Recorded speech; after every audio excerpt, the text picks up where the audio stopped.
All right. Hello to our listeners on that lovely day in Williamsea. I'm in the studio and I'm not alone. I've got a guest. With me is Mike, and he has got a brilliant idea, and he has an adventure in front, an adventure. And yeah, he's going to tell us a bit more. Mike, how are you? I'm fine, yeah. What are you intending? What are you going to do? We're going to cycle from Southport on the west coast to Hornsea on the east coast. This is an idea. Last year I had a stroke, so we had an idea sort of Christmas time that I was going to cycle from the coast to coast on the Pennine Trail. I'm doing this cycle for sponsorship to raise money for the stroke ward at Llewellyn Infirmary. When I was in there, they looked after me, so it's a little bit of payback. Originally I was going to do it on my own, and a friend of mine said he was going to do some sections with us, and I saw him the next day and he said, I've booked a week off, we'll do it together, which is very good. We've been sort of we bike anyway. We do quite a fair bit of biking, so we've sort of upped the training regime and getting fit for it really.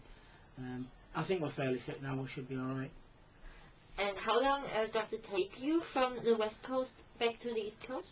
We're not. It's not a race. We're looking at 4 to 5 days. We're actually stopping off and camping out. As at the end of the day, we're going to put our tents up and stay in a campsite nearby to where we stop. And what have you planned? How many hours per day are you going to be on the bike? We're not looking at hours. We're looking at covering 50 miles, 60 miles a day, and that's it really. That's the idea. Really.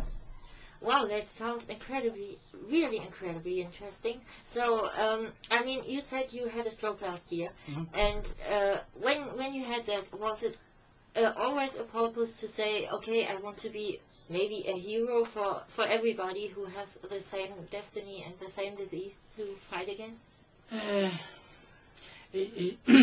When I was in the hospital, there's a lot of people in there were far worse than me. When a stroke hits you, it's the luck of the draw.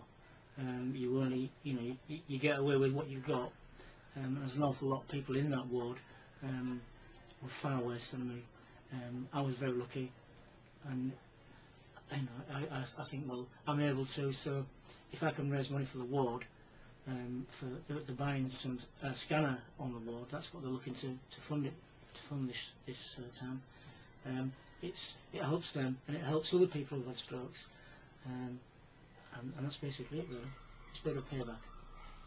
Well, that's really great, and firstly, congratulations on that, what you've done, and it's a really big thing, and I guess I couldn't do it probably, and yeah, I guess it takes a lot of yeah, you have to train a lot, I guess.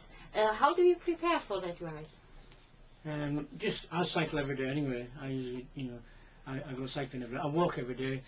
As a result of the stroke, I found I'd lost quite a lot of strength after the stroke, and I was struggling a bit on my right hand side.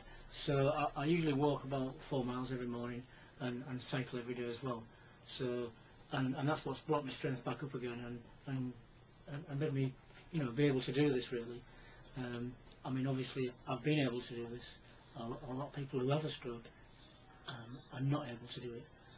So yeah, that's it basically.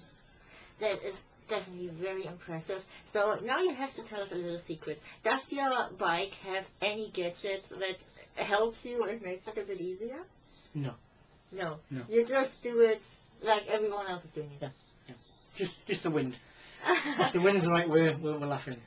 Well, that's another interesting thing. I mean, as everybody knows, we are in England, and I guess it's not just a cliche, but the weather can be very changeable, especially when you cycle along the coast. How do you prepare for that? So if it's raining or... If it rains, we go to the pub.